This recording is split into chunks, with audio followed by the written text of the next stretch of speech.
Hello, my name's Chantal, and joining me today is my colleague Lynn, who is based in the US. And also joining us is Mick, who is also based in the US in the Midwest. Can you tell me a bit about yourself, please? I am 19 years old. I currently live in Iowa, but I go to school in St. Louis University. So I'm actually going to be moving there in the spring when I get back from studying abroad. My school has a campus in Madrid, which is really nice. So I don't have to transfer any paperwork or anything.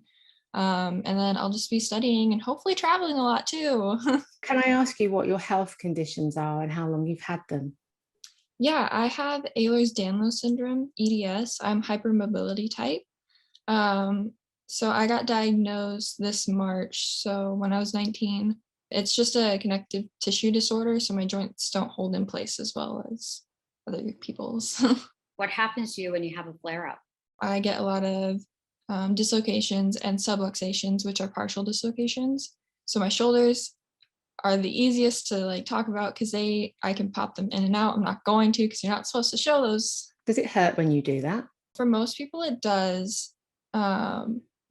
When their joints come out of place, but for my shoulders especially, they don't hurt, which is very surprising to me. Do you take any medications for that? I have one prescription for pain medicine that I very rarely take, only in extreme cases. Other than that, I use a lot of lidocaine cream, arthritis cream for my hands. There's certain patches, mostly over the counter stuff, KT tape. That's about it. Have you had any operations from this? And can you tell me a little bit about them?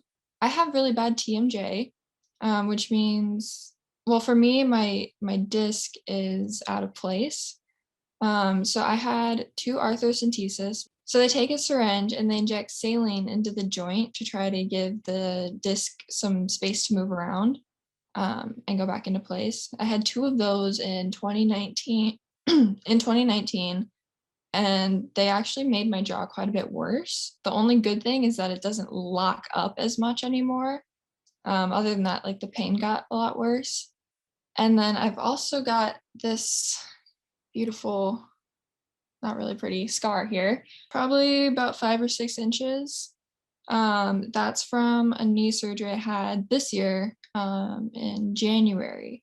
But other than that, I have one operation coming up in December for my jaw again. They're going to do an arthroscopic approach, which is kind of like my knee at first, not the large incision, but they're going to take a scope into the joint and then flush it again. But then they're also going to inject plasma because I have a lot of scar tissue and plasma has a lot of healing properties.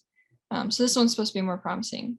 When did it start? Did you say when you were a baby or? So the EDS I've had my whole life. My jaw issues started when I was about 12, but they didn't start getting bad until about high school age. And they just progressed from there. And then my knee started getting bad 2 years ago. So, I mean, it must have had an impact on your education, especially note taking and things with your hands. So I missed a lot of class. I went home sick a lot just because it hurt too much. But there were days where I definitely couldn't go to class or I couldn't focus as well because if something hurts, your brain really tries to think about it. There's also brain fog and fatigue that come along. What's a typical day like for you in regards to your health and what challenges do you face? Honestly, the pain isn't even the hardest part about my condition. I feel like the brain fog is harder to work with. You said that you can feel if a flare up is coming, so you get some sort of warning triggers do you? There's times where I will work a double and I know that the next day I'm going to hurt a lot from it. So I try to prepare for that as much as I can. Are there any activities that you can't participate in due to your health conditions? I used to weightlift a lot, actually. And I was never able to do leg day because I started getting into it when my knee started going bad. You said that your health does have an impact on things like school. What are your relationships like with your teachers? You said one of them understood and one of them not so much. I've only really talked to 3 of my teachers about it. It was the 2 physical ed teachers and then my Spanish teacher. his was the class I missed the most my senior year because it was at the very end of the day and it had a lot of talking, and sometimes I wasn't able to speak sometimes. How does this impact your social life and your school life? I've had this one friend since kindergarten, and she also has some chronic illnesses. And she and I chat all the time about how it makes us feel and some of the things that we go through, and about relationships as well. So she has been very important to my life. I'm dating this guy, and he's been amazing. It can be really hard to love someone with a chronic illness, but he makes it look easy. So I'm very thankful for him and my best friend. How did you find out about the sunflower? So I am on a couple of community pages on this app called Discord. Yeah, I kind of call it like a community page. It's directed more towards gamers, but there's a lot of pages that aren't about gaming at all. So do you wear any of the sunflower products now? Have you tried it out? I really love pins, which is also kind of what drew me to it. I was like, yes, a pin. So I have the pin, I keep it on my backpack, and then I also have the lanyard that I've attached to my wallet. So I'm pretty much always have one or the other with me. Has it been recognized? And what situations do you tend to wear it in? Do you just always have it when you're out? I wear it whenever I go out. I know some people wear it when they feel like they need a little bit more help that day. I usually wear it because I like senses of community. So I'm always looking out for someone else who has it. And I think it'd be really cool to run into someone on the street and be like, hey, what's your story? Here's mine. Want to be friends?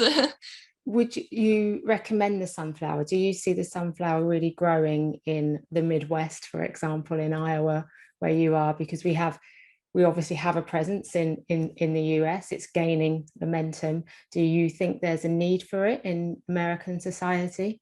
I really do think that more people should have it. I've recommended it to a lot of my friends that have chronic illnesses and disabilities. But I think it's a really good way just to show like part of who we are too, and able to find other people, and it's a good symbol. I love sunflowers, and I like that that's what it represents too.